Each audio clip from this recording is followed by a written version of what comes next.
এই বৈশাখের মতোই রবি ঠাকুরের জন্ম। সোনার আশ্বিনে নয়, হিমের রাতের অঘ্রাণে নয়, ফুল রাঙানো ফাগুনে নয়, এই খর ক্ষিপ্র বৈশাখেই তাঁর জন্ম। এই খ্যাপা বৈশাখের গৈরিক তিলক দিয়েই সাজানো তাঁর জন্মদিনের ললাট। বৈশাখে প্রকৃতির নতুন জন্ম, আমাদেরও নতুন জন্ম এই বৈশাখে, 25শে বৈশাখে, রবি ঠাকুরের জন্মদিনে। দেখতে হয় না ক্যালেন্ডার, জিজ্ঞেস করতে হয় না তারিখটা কবে, আগে থেকেই বুকের মধ্যে সাড়া ওঠে 25শে বৈশাখ আসছে, রবি ঠাকুরের জন্মদিন।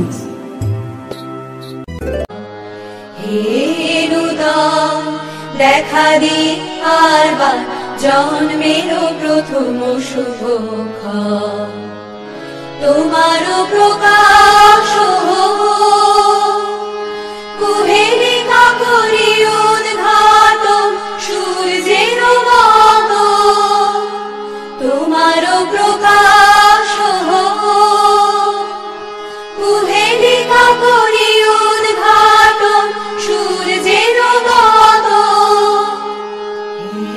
নূতন দেখা দি আরবার জন্মের প্রথম শুভক্ষণ। জন্মদিনের পর জন্মদিন ফুরোয় না, রোজই তার জন্মদিন। 25শে বৈশাখ রোজই, প্রতিদিন প্রতিনিয়তই তার সঙ্গে আমাদের চলাফেরা মেলামেশা। আমাদের হাতের লেখা রবি ঠাকুরের, কথা বলার ভাষা রবি ঠাকুরের, আমাদের প্রেমের চিঠিতে রবি ঠাকুর।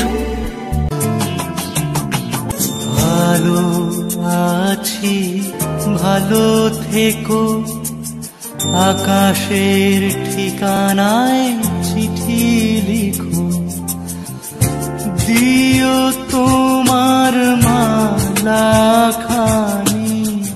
বাউ এই মন ধারে আমার ভিতর বাহিরে, অন্তরে অন্তরে আছো তুমি হৃদয় জুড়ে।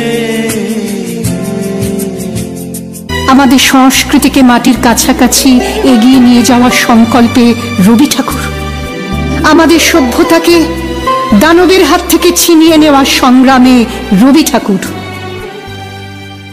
আকাশে, মাটিতে, মনে এত যে বৃষ্টি পড়ে, তার ছন্দ রবি ঠাকুরের। বরিশধরা মাঝে শান্তির বাড়ি, বরিশধরা মাঝে শান্তির বাড়ি, শুষ্ক হৃদয় লয়ে আছে দাঁড়াইয়ে, ঊর্ধ্বমুখে নরনারী,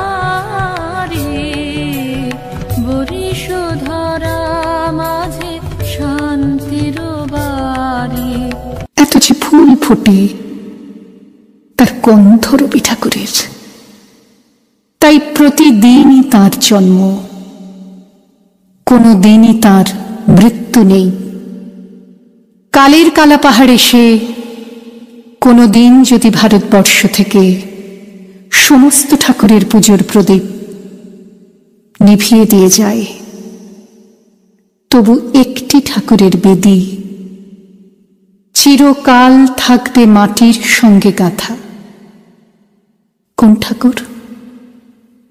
রবি ঠাকুর, রবি ঠাকুর।